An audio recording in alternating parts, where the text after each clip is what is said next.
Okay, good morning everybody. Welcome back. Just about 3 minutes until class time gets started. But for now, welcome back and I hope you had a great weekend. We will start our meeting on ethics today in just a few.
Hey, Parker and Rachel, how are you guys?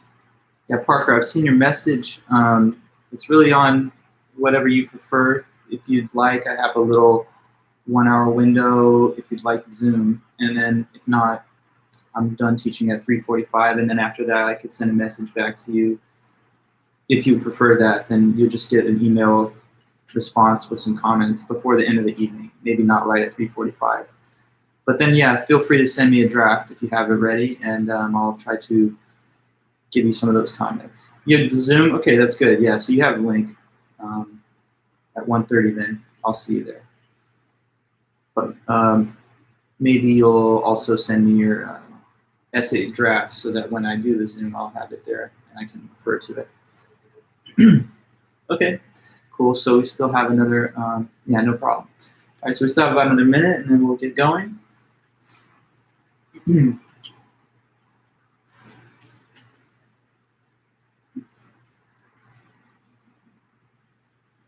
right, welcome everyone. Good morning. 1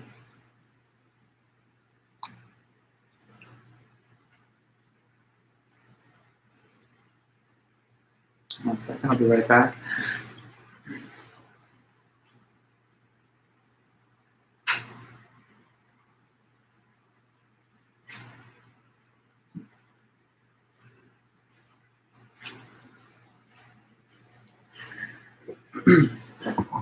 All right, everybody, good morning and welcome back. So Davis, you asked if you need explicit quotes from the book or can we paraphrase. I think it's fine to just paraphrase, but throw in a few quotes. It's good to just have at least a couple, just to be in that familiar habit of taking some direct evidence from the text to support what you're saying. So, although I don't think it would be like absolutely essential to like an 8th grade, it's just a good idea. So I would include a few quotes, but also feel free to paraphrase aside from that. Okay. So hi everyone, and good morning to everyone in the chat. I see you guys, and it's good to be back. Don't forget that your first essay is due Wednesday before class time. So for that, all you have to do is just make sure to send me an email with your attached essay as an attached file anytime before 10 a.m. on Wednesday. So 48 hours from now, your essay should be with me, and then I'll be working on grading that. From here, the next thing obviously will be the midterm, and that's in a few weeks. I think over the weekend or next Monday, I'll give you guys the study guide for that, and then we will have some review sessions to get us all prepped for the test. But first things first, finishing up that essay, and once that's in on Wednesday, then we'll be on to the next. So sorry, Peachy. So yeah, and let me know anytime if anyone had questions. I've answered some different email questions, and I think everyone seems to be in pretty good shape. But anyways, yes, let's go ahead and we're going to continue talking about ethics today. We finished our first author on this on Friday. That's John Stuart Mill and the Theory of Utilitarianism. So today we're going to see a major competitor to the utilitarian ethics. We're going to see what I consider and what is considered the major theoretical rival to utilitarian ethical thinking. So this is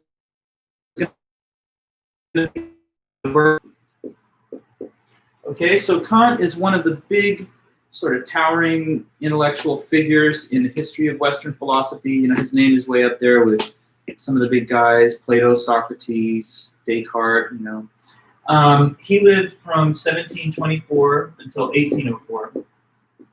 He was a German philosopher, and he wrote on a whole variety of subjects in philosophy, spanning, you know, the whole field: ethics, epistemology, philosophy of mind. But his work in ethics is probably his most durable and important contribution to the world.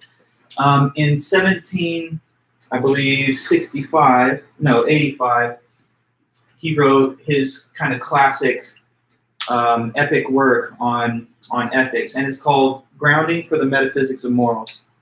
Sorry to say that Peachy's just being such a little cutie, but I got to move her to the next room. Peachy. Say hello, girl. All right, I'll put her in the next room. 1 second. Sorry, girl.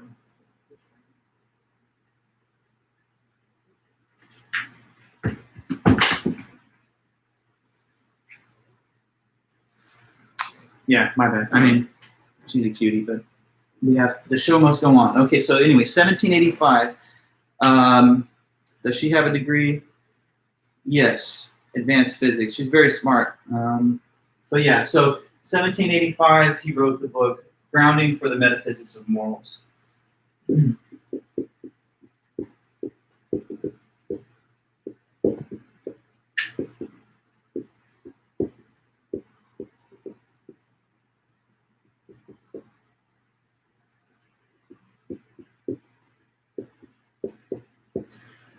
So grounding, or groundwork for the metaphysics of morals.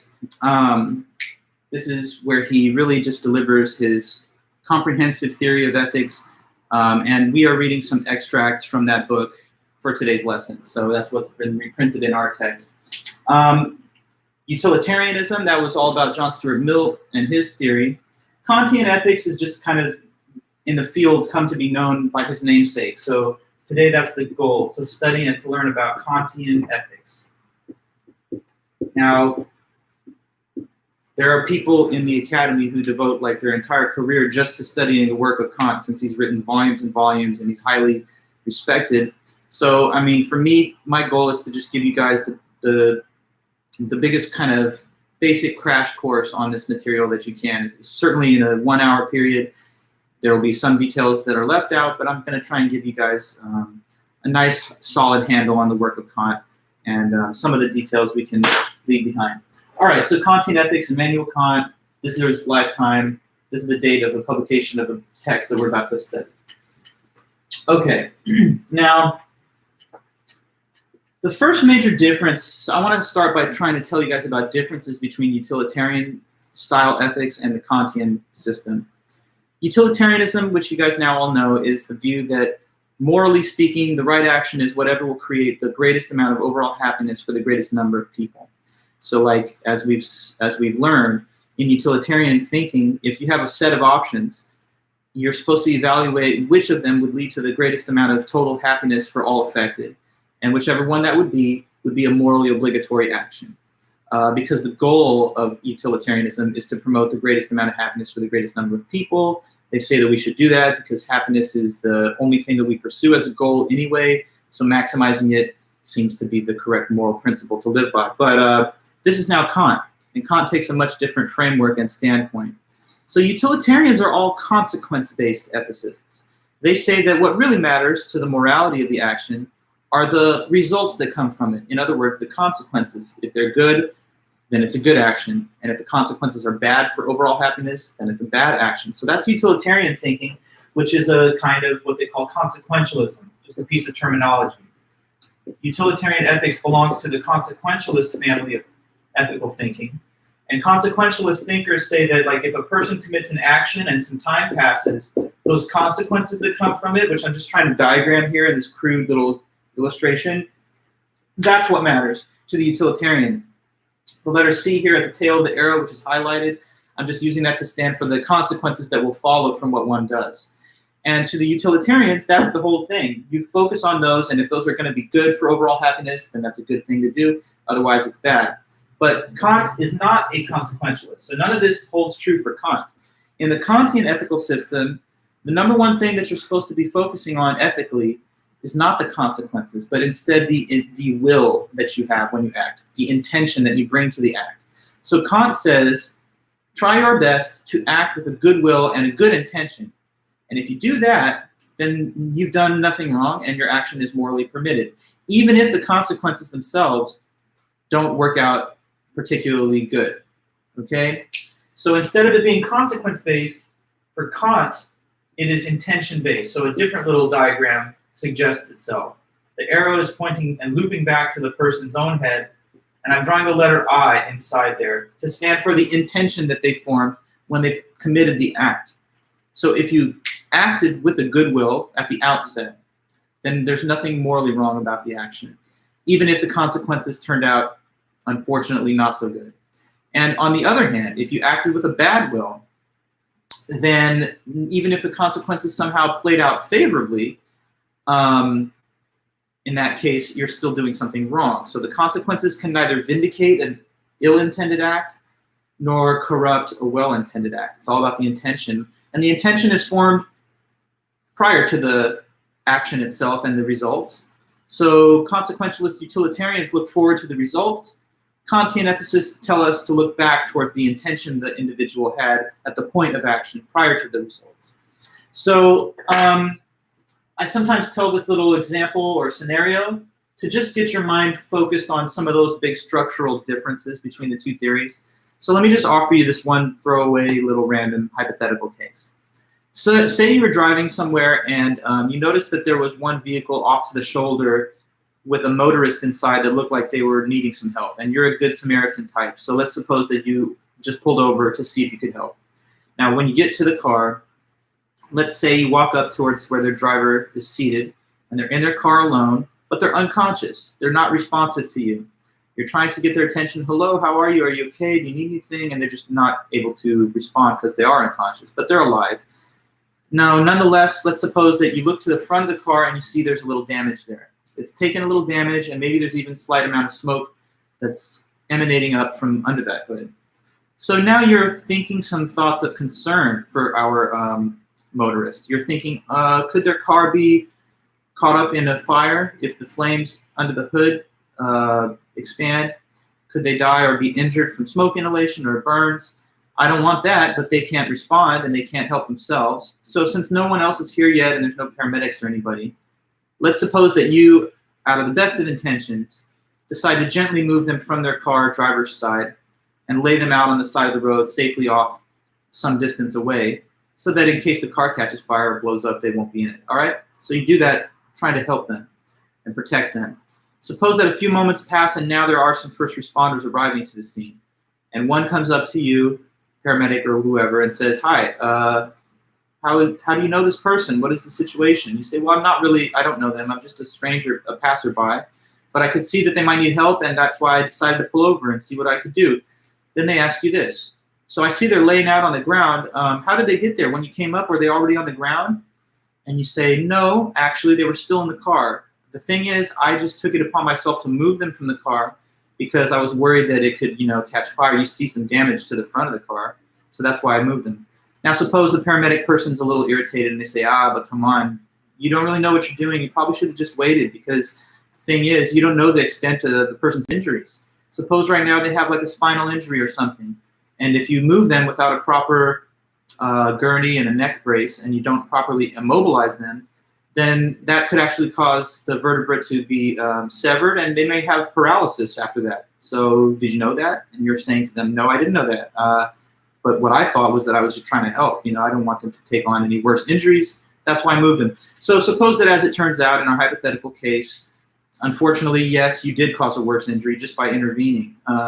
Because by moving them in that way, you did cause a link in the spinal column to detach. And now they are permanently paralyzed from the neck down. They don't have motor control anymore down there. So, okay. We've gotten to the end of the scenario, and here's what I'm trying to tell you. That if you're a straight-up utilitarian, you might say that, well, this was bad. You did something bad and morally it was wrong.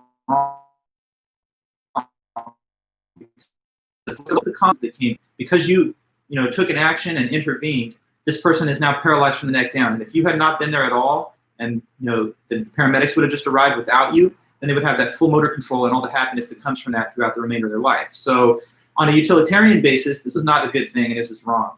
But hopefully now you can kind of follow me. Do you see how Kant and his theory would say this is not actually immoral? Why not?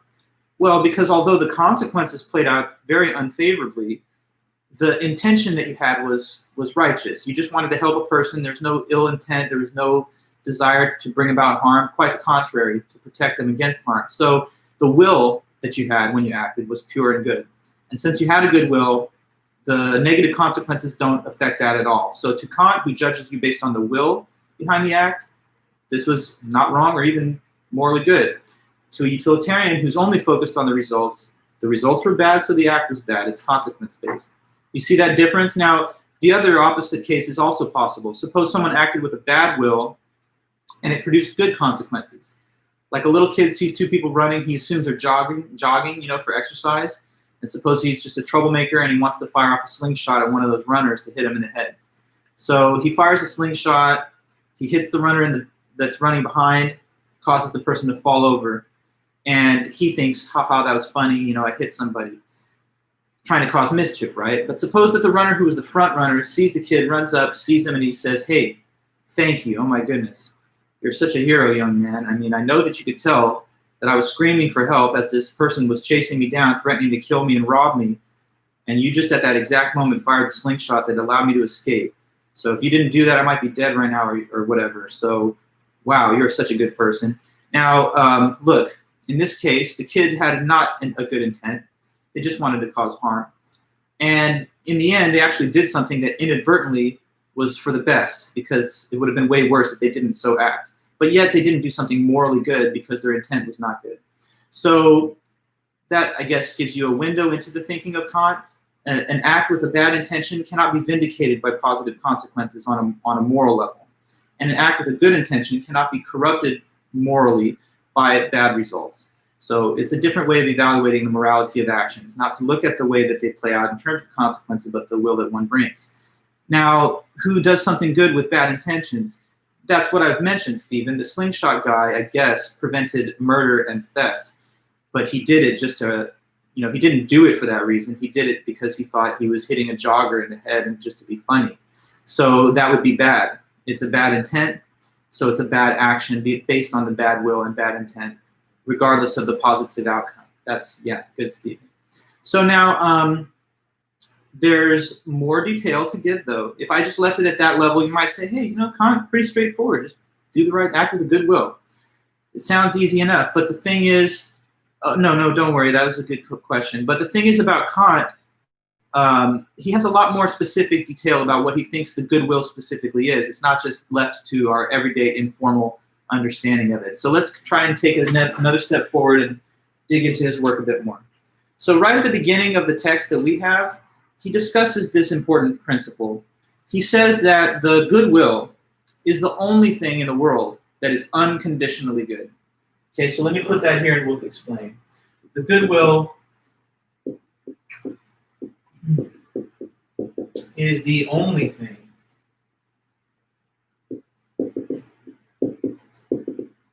in the world that is unconditionally good.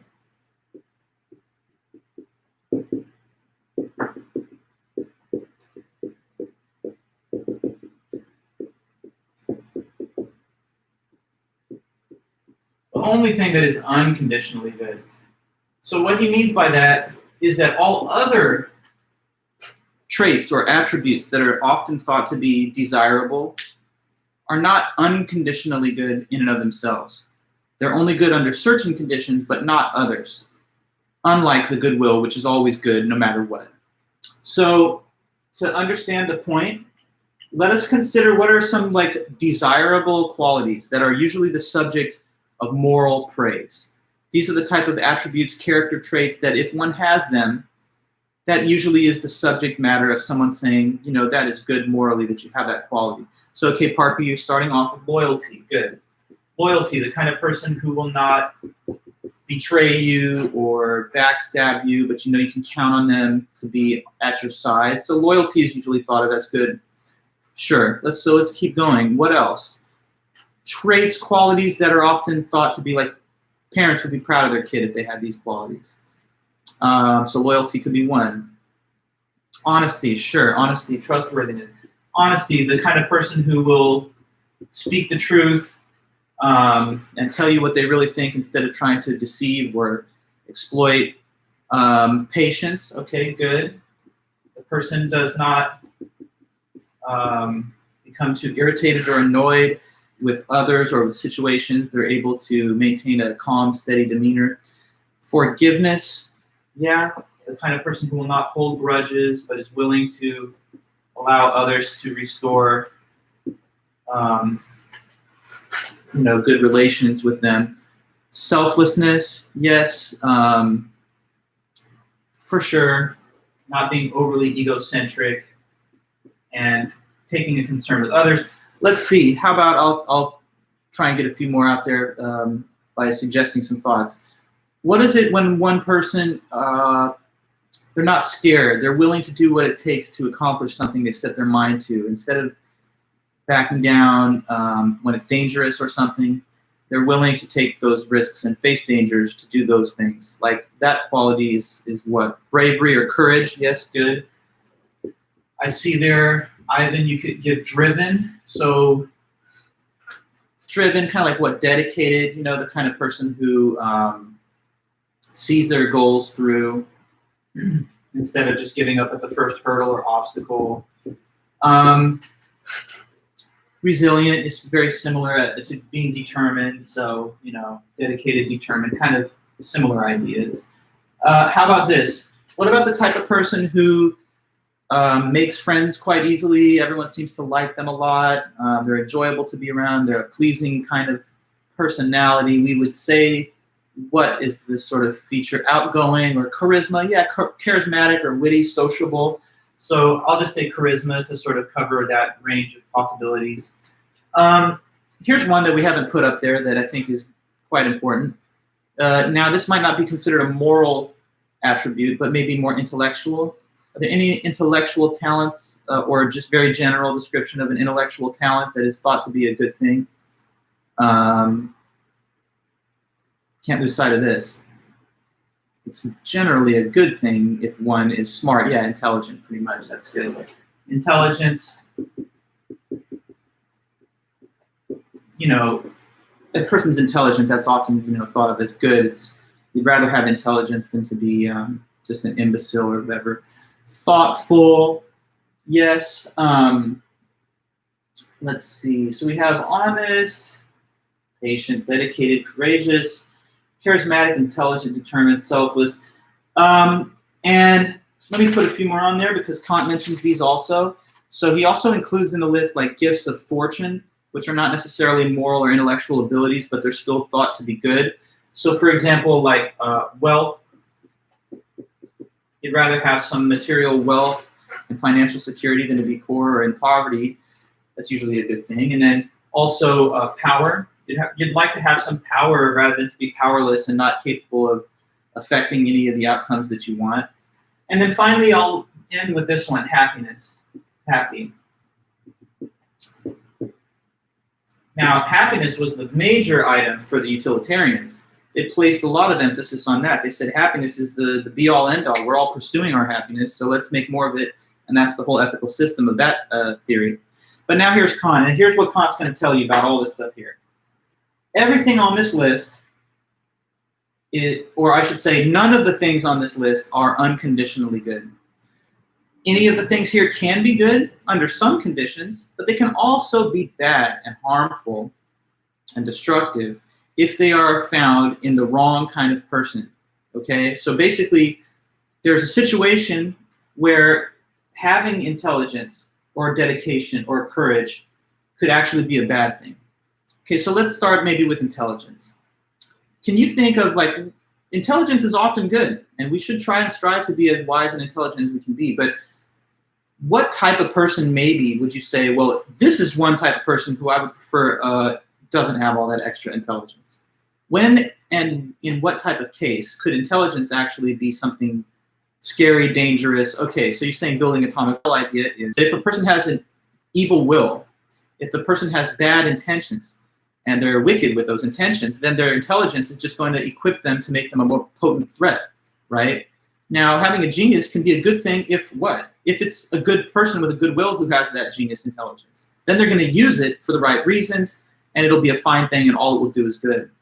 But do you really want there to be a genius serial killer or stalker or terrorist? If the person is going to have evil motives and intentions, then you'd prefer that they not be the sharpest knife in the drawer, because that's certainly just going to make them a more capable and effective and skillful planner and executor of whatever evil designs they may have. So intelligence, we can't say it's unconditionally good. That's the point he's making. It's good, maybe usually, but it can also be, under certain conditions, bad. Namely, when the one who possesses or wields it has a bad will to begin with. And that's the pattern that you're going to see across the board with all these pretty much. So now if you understand that example, you'll sort of see where he's going with the rest. Take courage. This person will face danger to fulfill their desires and goals. They won't be so scared that they'll back down from the dangerous situation. But, you know, courage can be a fine thing if it's what? If it's like a firefighter or, you know, like a soldier or something, doing something righteous with the right reason. But if you have courage and you're like an evil, you know, terrorist or whatever, then you'd rather that kind of person not be so fearless, because they're going to be willing to do anything and everything towards their desired outcome. How could selflessness be bad? Yeah, so good question, Stephen. Now, I just took on all the suggestions coming from the class, and for sure some of these are going to be a little easier to finesse into his analysis than others. But I would argue, I guess, trying to speak, you know, channeling Kant, selfless. You don't necessarily put yourself above others or beyond others. But if you have an evil will and bad intentions, then even having selflessness doesn't necessarily guarantee that you're going to do anything good with the selflessness. Maybe a person who believes that they're part of a bigger community and they're selfless in that sense can still be evil and wicked if they identify with a community which itself is like, I don't know, a terrorist organization or something like that, right? So like, I'm so selfless that I'm willing to suicide bomb myself in order to do the right thing, or supposedly the right thing, or the thing the person believes is right. So, you know, selflessness in the wrong hands can also be dangerous and threatening. I guess that's something I could say there, Stephen.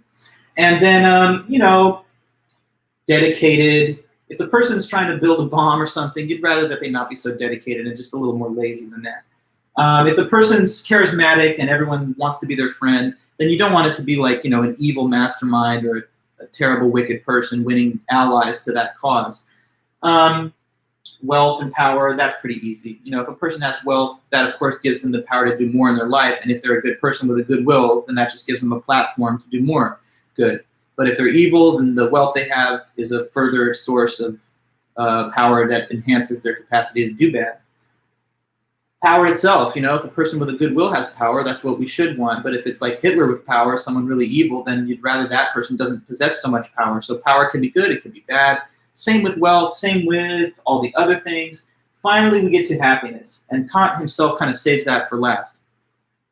Now, happiness, the utilitarians thought, was the be-all, end-all of ethics. We should all just try and promote as much of it as possible because it's what we seek as an end and not as a means. But Kant says even happiness, no, it's not unconditionally good. First of all, if a person who's really got a bad will is super happy, then they're never going to even have a thought about changing their ways because they feel like they're living their best life.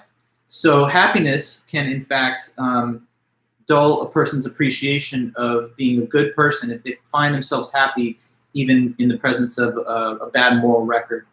Also, he makes a point that I've always liked, which is he says, if you're a benevolent and rational spectator, and you just impartially look at somebody who's really evil and wicked, but they're living a life of joy and they're getting all the finest things in life, then that's not something that usually is gratifying. It feels in a way as though this person doesn't deserve the happiness that they've managed to attain because they're living a wicked, sinful, vicious type of life. So what you should do then, says Kant, if you want to be a moral person, is to try and strive to maintain and establish within yourself a goodwill first. Having a good will is unconditionally good because all it means is that you're trying to uphold the moral law out of a sense of duty. But none of these other things is unconditionally good. So he says you might make a mistake by just pursuing these things at the expense of all else. If you don't have morality, if you don't have a good will, then that doesn't assure that you're going to be a good moral person. So like if you try to become the most intelligent person in the world or in the room, you may very well be. But there's no guarantee that you're going to be moral on that basis because morality is not the same thing as intelligence. And it's capable of being an intelligent person who's immoral. If you just try to focus on being the most dedicated, or I didn't put physical strength up there, but that's another one, right? Physical strength can be a good thing, but if you're like a bully, then you don't want that person to have so much strength, right? If you just try to become the most wealthy or the most powerful, there's still no guarantee that that's going to be a life that's moral. And happiness even, the utilitarians say maximize as much as possible, but even that is no guarantee of doing something moral. What if someone becomes happy by looking at video footage of people being killed or murdered? That's happiness of a kind, I guess, but it's not anything that should receive any moral praise. So Kant is saying that, if you want to be moral, you have to have a good will. When you have a good will, you'll make the proper use of all the qualities that are seen here. So it's the precondition for even being worthy of happiness and for making proper utilization of all the other often desired traits that people take as the subject of moral praise. Now, here's what he says about that. I'll just read his words a little bit on page 106. He says, "There's no possibility of thinking of anything in the world which could be regarded as good without qualification except a good will. Intelligence, wit, judgment, and whatever talents of the mind you might want to name are doubtless in many respects good and desirable, as are such qualities of temperament as courage, resolution, perseverance. But they can also become extremely bad and harmful if the will which makes use of them is not good. The same holds with gifts of fortune, power, riches, honor, even health, and that complete well-being and contentment with your condition which is called happiness can make for pride and often arrogance, unless there is a good will to correct their influence on the mind. The sight of a being who is not graced by any touch of a pure and good will, but who yet enjoys uninterrupted prosperity, can never delight a rational and impartial spectator. Thus a good will constitutes the indispensable condition of being even worthy of happiness." So establish and maintain a good will. But there's more to be said, because the next thing that we have to discuss in our meeting here is, well, then what is this goodwill? If we're supposed to act from a goodwill and we're supposed to maintain one, well, what exactly is it? And Kant has an answer for us. So let me erase here and let's talk about what exactly is this so-called goodwill. So he argues that the goodwill is shown when you act from the motive of duty to uphold the moral law.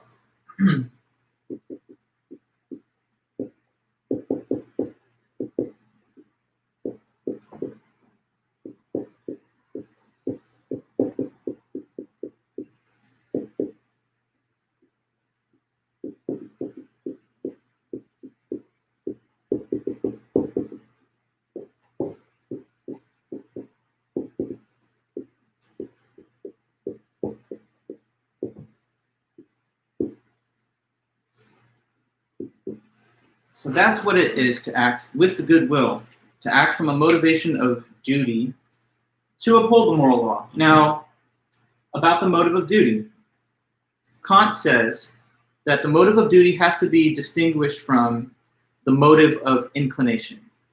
And as he argues, only an act that is done from the motive of duty has any moral worth. On the other hand, an act that's done from the motive of inclination has no moral worth. So let me put that point here, and then we will explain and discuss. So only an act done from the motive of duty specifically has moral worth.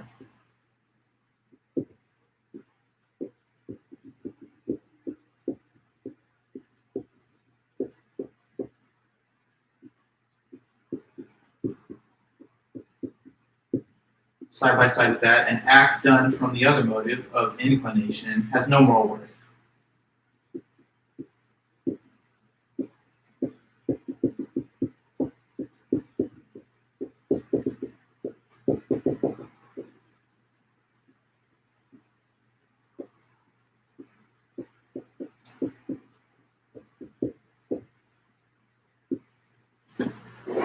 Okay, so let me explain and ask you a quick question about some words here. If I say I have an inclination to do something, I have an inclination to get some donuts later or whatever, what do you think it means to say that one has an inclination to do anything? Having an inclination is merely a just more, say, fancy way of saying that what about a person? To be inclined to do something, to have an inclination to do something is, who could tell me? Even if it's a guess. What is it to have an inclination? It's really something simple. It's just, what do you think? Let's hear. Motivation, yes, but that's a little too general because you can have a motivation in a different way. So yeah, it's to want something. It's to basically just desire it. To have an interest, to have a desire to do it, to have a want to do it, right? So if I say I have an inclination to go for a run, that just means that's something that I feel like I desire to do and that I want to do. Okay, so now let us examine this again. What Kant has argued is that only when your act is done from the motive of duty does it have moral worth. But if it's done from the desire to do it, if it's done because you just kind of want to do it or because it pleases you, then it does not have moral worth. Okay, now to explain his point, he gives us an example to consider. So this is a famous example of Kant's, which is called the shopkeeper example. So here, let me walk you through this little scenario to get a point across. Suppose there's a man who owns and operates a little convenience store, like a shop, and he works the register and deals with customers. So it's kind of like the equivalent of like a little, corner store where people can buy basic items. Now suppose in comes a little kid, young elementary school kid, very young, and he's by himself and he just wants to, let's say, buy a candy bar. So he walks up to the counter with this candy bar in his hand. He says to the shopkeeper, "Hey, how much is this?"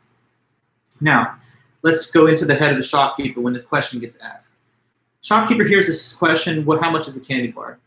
And here's what he's thinking. Well, okay, on the one hand, the real price is $1. Like that's the actual market value to a consumer of this item.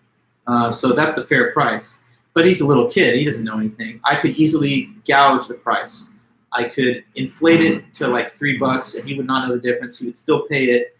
And then I would have a couple extra bucks that I could pocket for myself to just, I don't know, buy a lottery ticket or something that he wants money for. So he's tempted by that possibility to give a false inflated price. But then in his mind, he realizes that that's just wrong, that's unfair. And he's then trying to determine, should he do the right thing or should he do what he really wants to do, which is rip the kid off. So after a moment of internal struggle, he kind of thinks, yeah, whatever, okay, ethics, I guess I should just stick with the right thing. So even though I don't feel like this at all, I'm going to be fair. So he finally says to the kid, "Oh yeah, sorry, I was just thinking for a minute. Anyway, you asked how much it costs, it's $1. Kid's like, "Why do you sound annoyed?" But anyway, yeah, here's $1, buys it, and then he just leaves. So transaction over. Now let me give you a second version of the case, okay, version 2.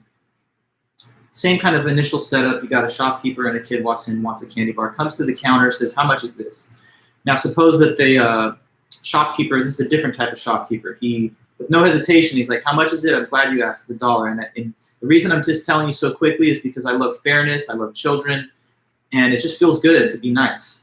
So I know there's other shopkeepers out there that might rip a kid off. But for me, when I have that chance to be fair, I just jump at it because it's kind of like almost like a high. I feel like a euphoria for a long time after that, being fair to a kid. So it's $1. Okay, so he gave the fair price too, you see. Just like the first person. Yeah, don't worry about it, Stephen. It's because he's a nice guy. I don't know.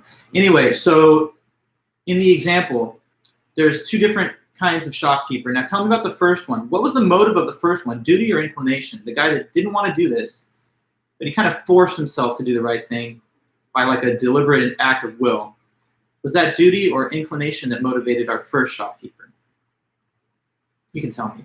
Motivated him to give the fair price, because both of them gave the fair price. But in the first case, it was duty, exactly, Stephen.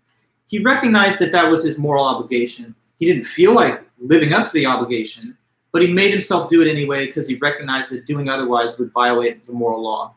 So kind of through a deliberate act of will, he overcame his resistance to the right thing, and he went with what duty calls. But in the second case, right, the guy just wants to be fair. It pleases him to be fair.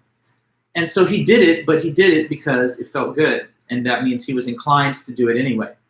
So what Kant thinks is that only in the first type of scenario does the individual's action receive legitimate moral credit and value. Because it's only in the first case that the person did it for a moral reason that was motivated by duty. In the second case, it wasn't that it was wrong, but it just kind of has no moral valence, positive or negative, because in the second case, the person did it out of the desire for the pleasure that came with it, rather than because of the moral principle involved. Now, Stephen, you could say the second shopkeeper only did it out of self-satisfaction, right? And what Kant says is that when you pursue an action because of your inclination, that's only sometimes going to align with what morality requires. More often, what you desire to do is inconsistent with the moral law and with morality. So it's not a reliable guide to moral conduct, doing whatever it is you're inclined to do. So the most pure case of acting from the motive of duty and thereby acting with a good will is when you are disinclined to do the right thing. You actually you have a desire not to do the right thing, but you compel yourself morally to do the right thing nonetheless. Now, when I ever studied Kant as a younger person and in grad school, I kind of always felt like that was an odd feature in a way, because just hearing the shopkeeper example, you'd sort of think that the second shopkeeper is the nicer guy because he doesn't have to sort of force himself to stick with the moral law. He just wants to, and it feels good. But I think as I've taught this so many years, I'm getting a clear picture of what Kant was saying. And I think what he means is that you really only deserve, and it's really only rational to award moral credit when the act that you did was a little difficult for you to do, not something that you were pleased by doing. Right? So like, I'll give you another case. Suppose that there's two people who are both on a very strict diet, the same strict diet, but they have different attitudes. The first person hates this food. They find it disgusting and gross. It's this healthy, tasteless, just bland food.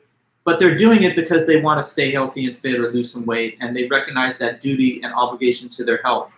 So although they hate the food and they're not interested in it in terms of what they like, they stick to it nonetheless.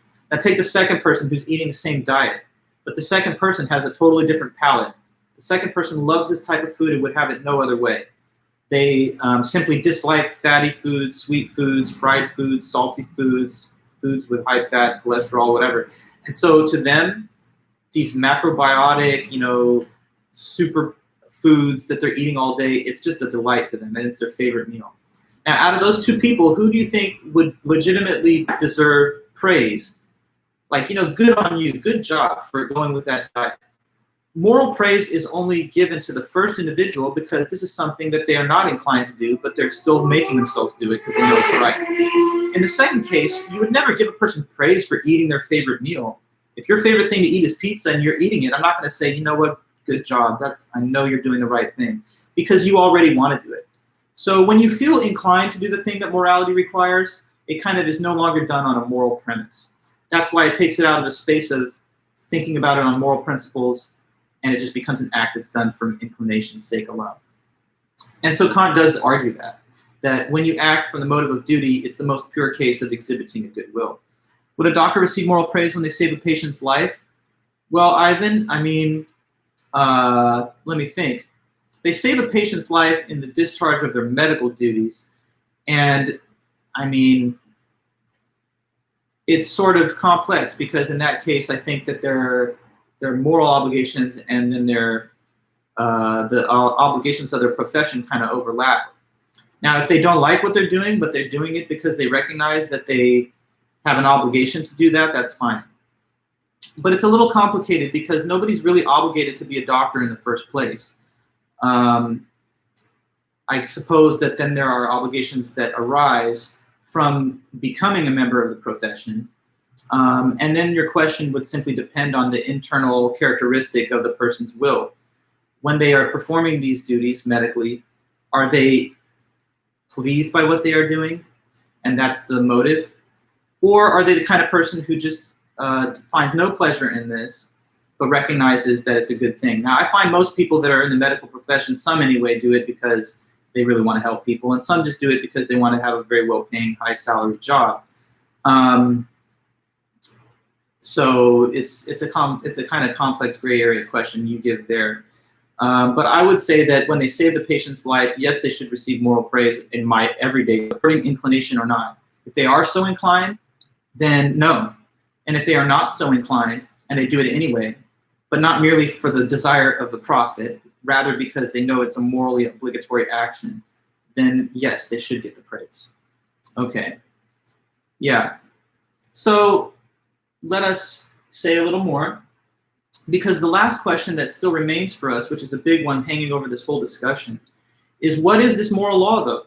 Right? If Kant's claim is that you should act with a good will, and when you do that, that means that you're acting from the motive of duty to uphold the moral law.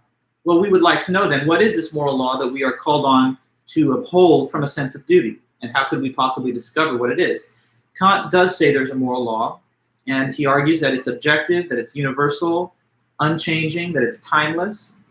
So it's something real. It's not just a made-up idea or like the subjective idea. There's a real universal and objective moral law.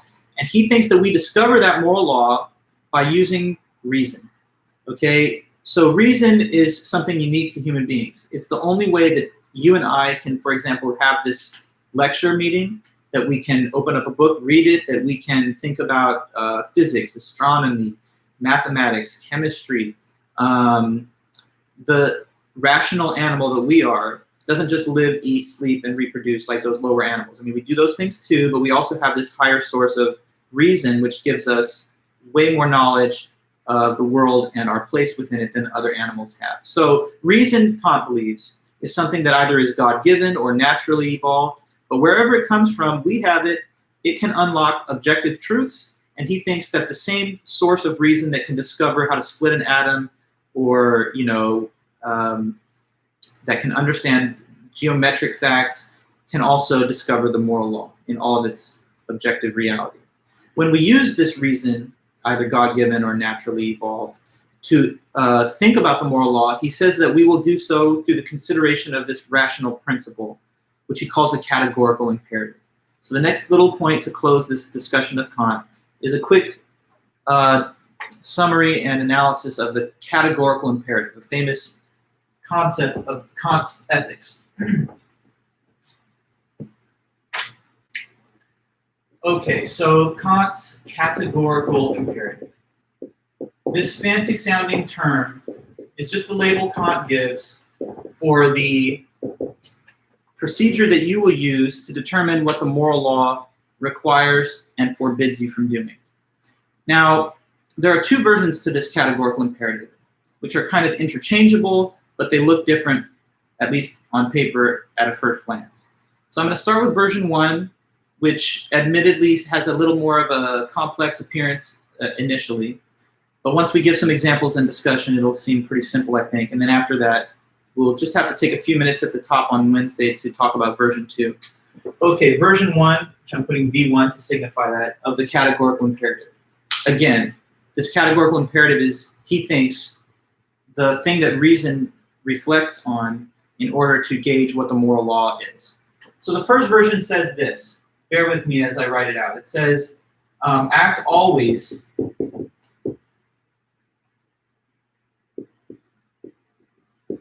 so that the maxim which describes your action could be willed to be a universal law.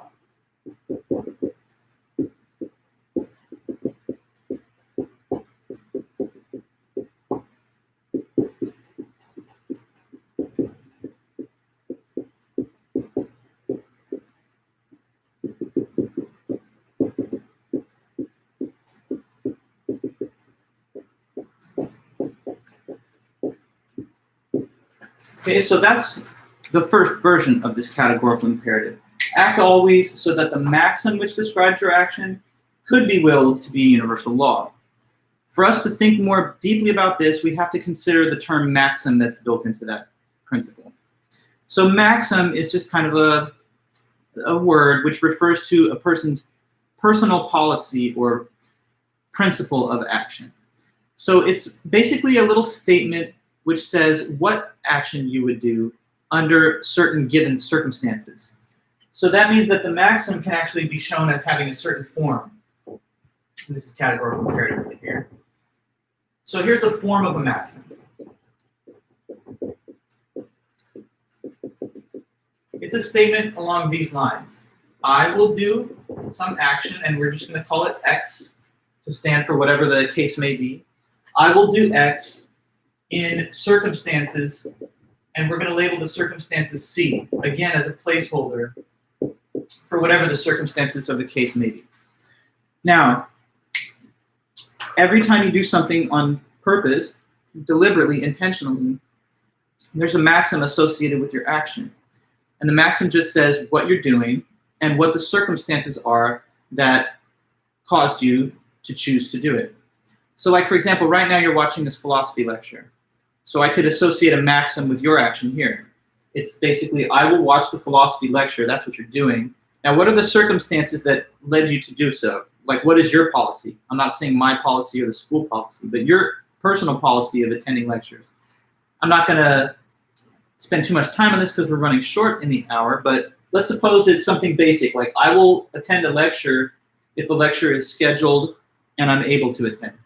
And I think that's pretty much a fair capturing of your current situation. You're watching this lecture, why? Because it's happening right now, and you're not otherwise unavailable.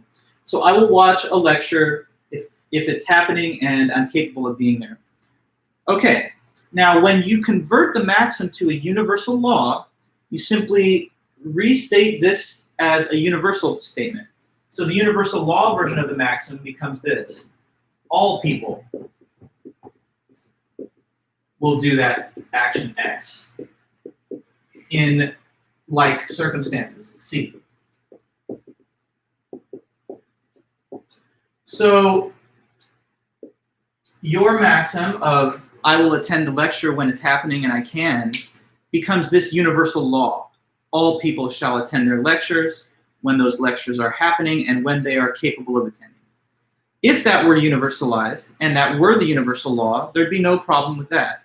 That would not be contradictory, nor would it be undesirable. So that's an action that passes the categorical imperative test, and therefore, congratulations, you've done nothing immoral or wrong by simply coming to this meeting.